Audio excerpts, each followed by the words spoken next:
आप सभी को जय मसीह की। हमारे चैनल में आप सभी का स्वागत करते हैं। आज मैं आपके लिए उड़ाव पुत्र का दृष्टांत लेकर आई हूँ, जो आपको लुक्का के सुसमाचार में 15 अध्याय के 11 उसकी 32 तक देखने को मिल जाएगा। इससे पहले हम आगे बढ़े, आप हमारे चैनल को सब्सक्राइब करना और बेल आइकन को दबाना न भूलें। तो आइए प्रियो, हम वीडियो को शुरू करते हैं। प्रभु यीशु मसीह यह बताते हैं कि एक मनुष्य के 2 पुत्र थे। उनमें से छोटा पुत्र अपने पिता से कहता है कि संपत्ति में से मेरा हिस्सा मुझे दे दीजिए। तब उसके पिता ने ऐसा ही किया।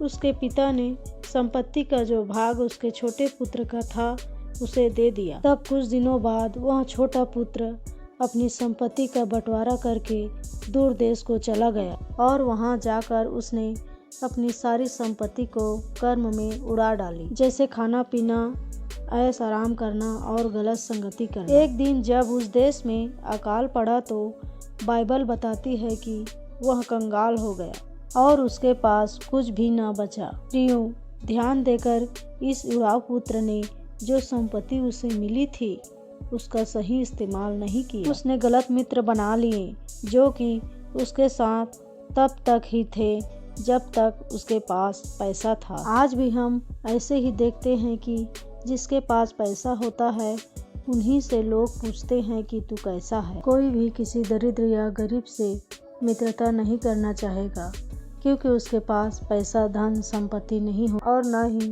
उनका स्टैंडर्ड दूसरे लोगों के बराबर हो। बाइबल भी हमें इस प्रकार बताती है कि धनी के कैसे मित्र हो जाते हैं, परंतु कंगाल के मित्र उससे अलग हो जाते हैं। ऐसा ही उड़ाव पुत्र के साथ भी हुआ। जब तक उसके पास पैसा था तब तक ही उसके मित्र उसके पास थे, लेकिन जैसे ही उसके पास पूरा धन खत्म हो गया तो कोई भी उससे अकाल के समय मदद करने वाला नहीं। प्रियो, मैं आपसे पूछना चाहती हूँ कि कहीं आपके साथ तो ऐसा नहीं हुआ कि जब तक आपके पास अच्छा खासा पैसा था और ऐशो आराम की जिंदगी बिता रहे, आपके बहुत से मित्र हो गए होंगे और जैसे ही कोई विपत्ति आपके ऊपर आई और धीरे धीरे आपका सब कुछ जाने लगा तो आपके कई मित्रों ने आपका साथ छोड़ भी दिया होगा। अब वे ना तो आपके घर आते होंगे और ना ही फोन करके आपका हाल चाल पूछते होंगे। इसलिए फिर आपसे कहती हूँ कि जब तक पैसा है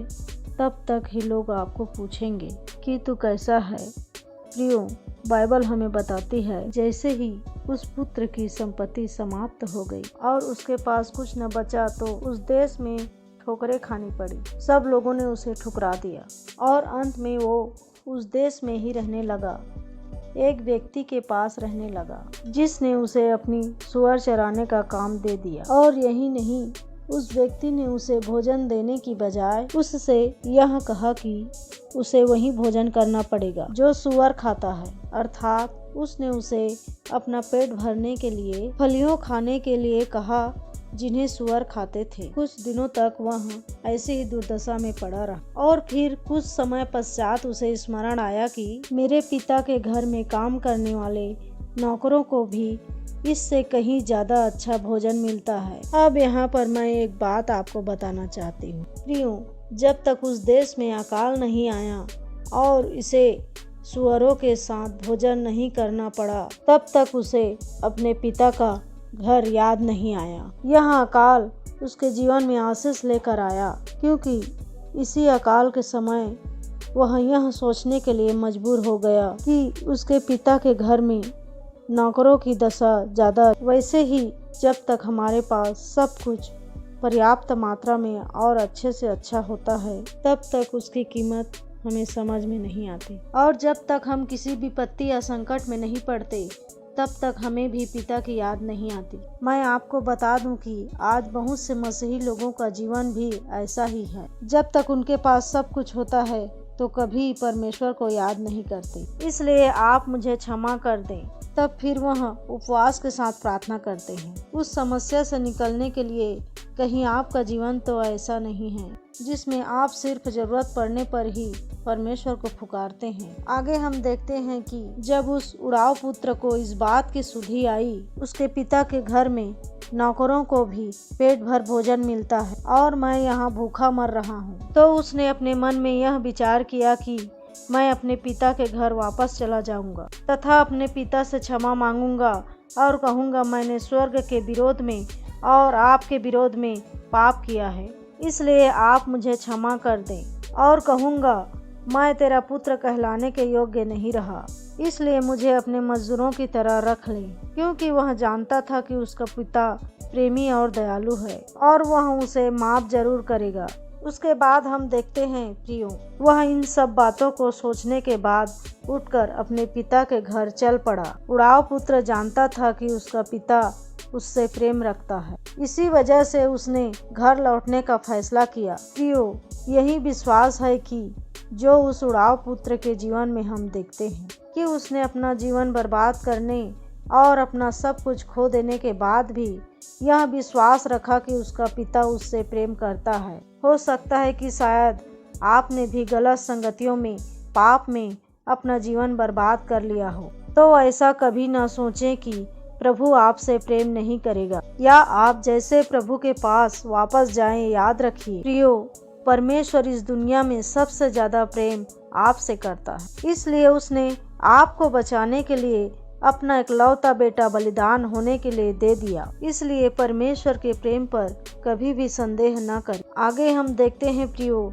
जब वह उड़ाव पुत्र अपने घर के पास आया तो उसके पिता ने दूर ही से अपने बेटे को पहचान लिया और दौड़कर उसके पास गया और उसे गले लगाया और उसे बहुत चूमा। प्रियो, ध्यान दे कि उड़ाव पुत्र के घर छोड़कर जाने के बाद उसका पिता प्रतिदिन उसका इंतजार करता है और अपने घर के दरवाजे पर बैठकर हर दिन यही सोचता है कि शायद आज मेरा बेटा वापस आ जाएगा। कितना अद्भुत नज़ारा हम देखते हैं प्रियो कि कैसे एक पिता अपने बेटे की चिंता करता है और प्रतीक्षा करता है कि एक दिन उसका बेटा जरूर वापस आएगा। वैसे ही परमेश्वर भी इस दुनिया में खोए हुए हर एक व्यक्ति का इंतजार कर रहा है। वह अपनी बाहें फैलाए आपका इंतजार कर रहा है, क्योंकि वह आपसे बेहद प्यार करता है। इतना प्यार जो शायद ही इस दुनिया में कोई करता हो, क्योंकि हम देखते हैं कि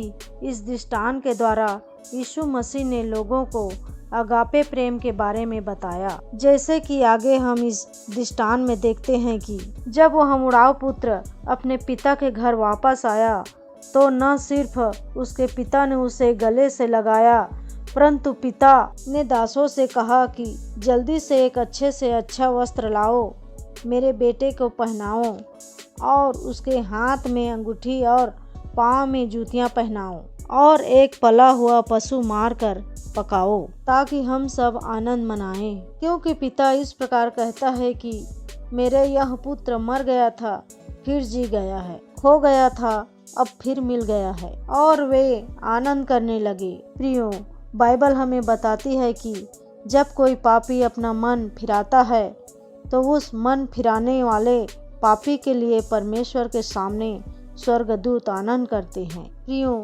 जब कोई व्यक्ति अपने पापों से पश्चाताप करता है, अपने गुनाहों को मान लेता है, अपने स्वर्गीय पिता के पास वापस आ जाता है, तो स्वर्ग में बड़ा आनंद होता है।